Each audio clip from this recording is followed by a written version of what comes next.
তুমি এখানেই চুপ করে থাকো পুতুল। তুমি জানকী বৌদি, আমাকে লেখা।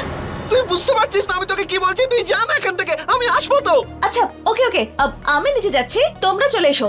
জানকী বৌদি ভেতরেই আছে নাকি? না না না, এখানে নেই তো। না না, এখানে নেই, এখানে কোথাও নেই। রুহি তুই যা, আমি আসছি। আমি তোকে বারবার বলছি রুহি তুই যা না। আচ্ছা আমি নিচে গিয়ে ওয়েট করছি। তোমরা শিগগির এসো।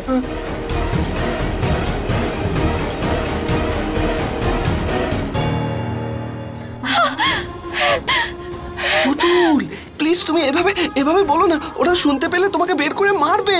তখন তুমি চলে যাবে এখান থেকে। হ্যাঁ, তুমি এখানেই আছো, সেফ আছো।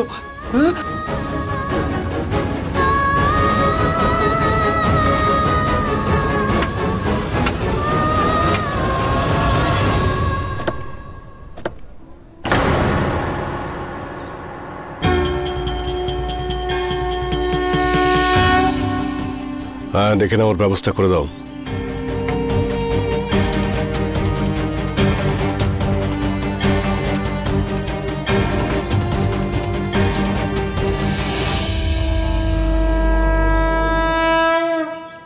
শেখর, এখানে সবার সঙ্গে কথা হয়ে গেছে তো? হ্যাঁ বাবা, এইসব দরজাগুলো বন্ধ করিয়ে দিয়েছি। যখন হর্ষদা আসবে তখন আর কারোর এন্ট্রি হবে না, শুধু ওরই এন্ট্রি হবে। So don't worry. ঠিক আছে, আগে এক্ষুনি ডাকছি। এতক্ষণে তো এসে যাওয়ার কথা। এই রুহিকে একটা ফোন করতো আর দেখ কখন আসবে।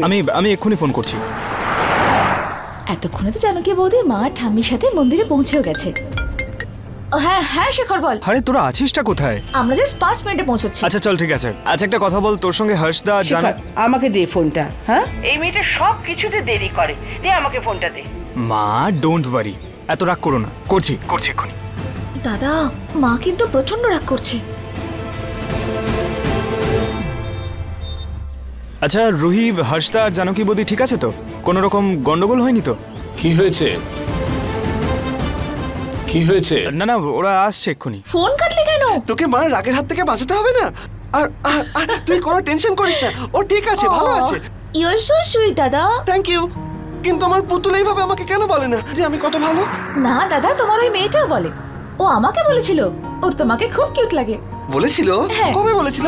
বলেছিল, আমাকেও বলেছিল। ওটা আমাদের সিক্রেট, তুমি বলবে না কিন্তু ওকে। আমি তোকে চকলেট খাওয়াবো, তুই বল না আমাকে ও কবে বলেছিল যে আমি কিউট? তুমি চকলেট খাওয়াবে আমাকে? তুমি জানো আমার ফেভারিট চকলেট কি? Yes I know. ওকে, তাহলে আমি তোমাকে পরে বলবো। এখন আমরা আগে মন্দিরে যাব, তারপর মন্দির থেকে ফিরে এসে বলবো যে ওই মেয়েটা আমাকে কখন বলেছিল। আমার পুতুল তো ওখানে সেফ আছে, আমার টেনশন নেওয়ার কিছুই নেই।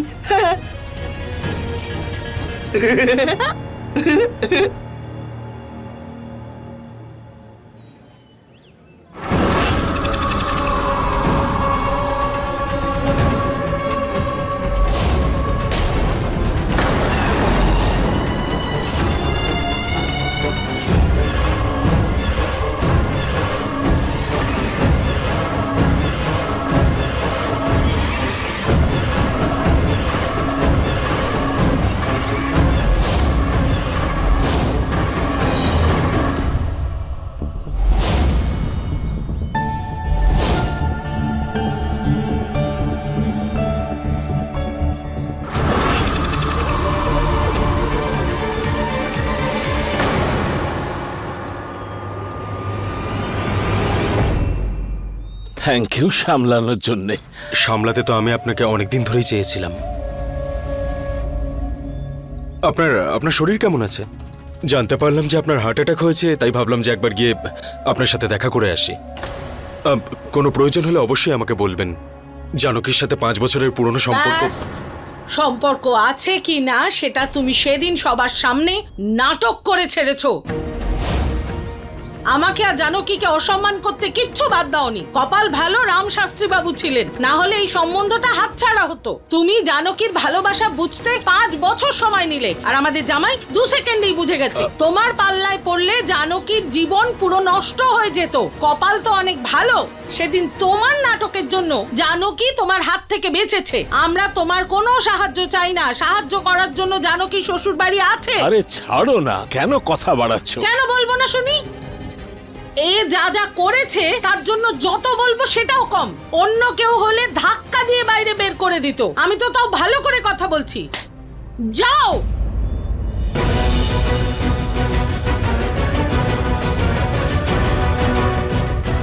তোমার সঙ্গে সঙ্গে না আমারও অ্যাটাক হবে।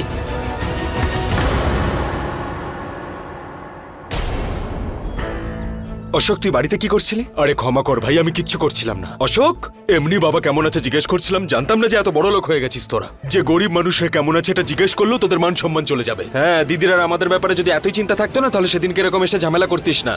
আমাদের তোর সমবেদনার কোনো প্রয়োজন নেই, আর প্রয়োজন পড়বেই বা কেন? এখন তোদের সমস্ত প্রয়োজন যা আছে শাস্ত্রী পরিবারের টাকা দিয়েই তো পূরণ হচ্ছে। আরে তোদের তো জামাইয়ের নয়, বরং নোটের মেশিনের প্রয়োজন ছিল, পেয়ে গেছিস। আমি না এই জন্য আসিনি। জানো কি, বাসে একা আসছিল, আমি ওকে দেখতে পেয়েছিলাম, দেখে ডিস্টার্ব মনে হলো। আর ভাবলাম যে এত বড় বাড়ির বৌমা এরকম বাসে করে আসছে, তাই মনে হলো যে ঝগড়া টগড়া করে আবার চলে আসেনি, তো তাই দেখতে এলাম এখানে। অশোক প্লিজ, জানো কি দিদির ব্যাপারে কোনো আজে বাজে কথা শুনতে চাই না। ও নিজের শ্বশুর বাড়িতে খুব খুশি আছে আর খুব ভালো চলছে। এইসব আজে বাজে কথা তোকে আর বলতে হবে না, ঠিক আছে? আরে তোরা কি চোখের মধ্যে নোটের বান্ডিল বেঁধে রেখেছিস? প্রত্যেকটা সত্যি তোদের মিথ্যা মনে হচ্ছে। ভাই, ভুলটা আমারই হয়েছে। অথবা ওই রামবাবু না কোনো একটা জাদু করে দিয়েছে, যার জন্য তোর আর তোর পরিবারের সবার মাথা খারাপ হয়ে গেছে, বুঝতে পারছিস? তোরা একটা কাজ কর, যেখানে ইচ্ছে যা। আমাকে ক্ষমা করে দিস যে আমার ভুল হয়ে গেছে, তোদেরকে সত্যিটা বলতে এসেছি। একটা কাজ কর, তোর বাবা মার সাথে না তুই ওই হর্ষ আর রামবাবুর মালা জপ। দি বাসে করে আসছিল, যদি এটা সত্যি হয় তাহলে বললো না কেন কিছু? অশোক মিথ্যা কথা বলছে নাকি দিদি কিছু লুকোচ্ছে? আসল সত্যিটা আমাকে জানতেই হবে।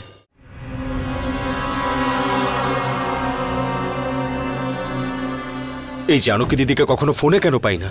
এখন তো নতুন ফোনও কিনে নিতে পারে। আরেকবার ট্রাই করে দেখি।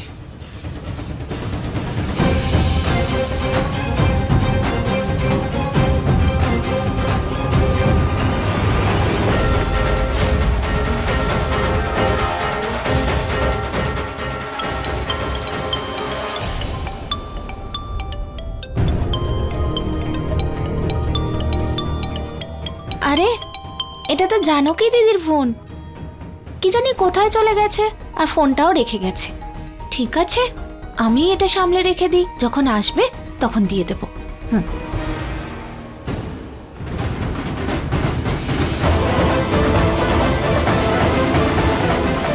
জানি না এই অশোক চাইছেটা কি। অবশ্য তুই ঠিকই বলছিস নিতিন, ভয় তো এই ব্যাপারেই যে জানকী শ্বশুর বাড়িতে গিয়ে কিছু না করে বসে। অশোকের ক্ষমতা রামবাবু ভালো করে জানেন, সেই জন্য তো বের করে দিয়েছেন। আর কোনো কিচ্ছু করবে না ওখানে। না মা, অশোক কি বলেছে বলো তো? বলবে আবার কি? ও কিছু বলার আগেই ওকে আমরা বের করে দিয়েছি।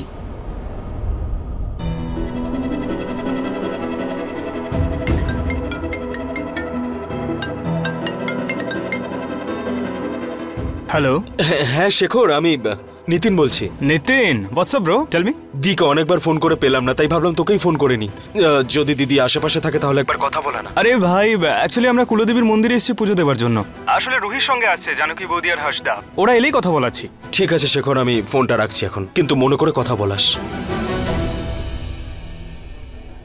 আরে কেন আবার ওকে ফোন করছিস? সেই তো কথা হলো ওর সঙ্গে। বাবা, আমি তো এটা জানার জন্য ফোন করেছি যে মন্দিরে পুজোটা শেষ হয়েছে কিনা। এই নিতিন, জানকীকে ফোন করা জিজ্ঞাসা করা বন্ধ কর। ও এখন এখানে না, শ্বশুর বাড়ি আছে, যখন খুশি ফোন করতে থাকে। মা একদম ঠিক বলছে, জানকী দি চলে গেছে। আর ও কি এখানে বারবার আসবে তোকে সবকিছু বলতে, সংসার সামলাতে? বাবা, তুমি কেমন আছো? ঠিক আছি বাবা, আগের থেকে অনেকটা ভালো।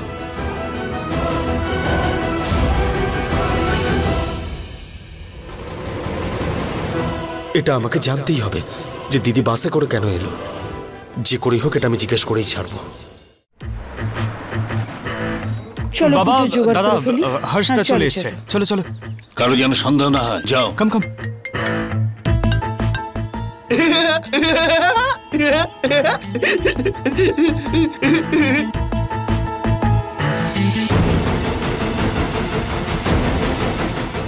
আরে আরে, জানকী কোথায়? পিছনে আসছে জানকী নাকি? বৌদি আমার সঙ্গে কোথায়? আরে তোমাদের কিন্তু- সঙ্গে তো এসেছে।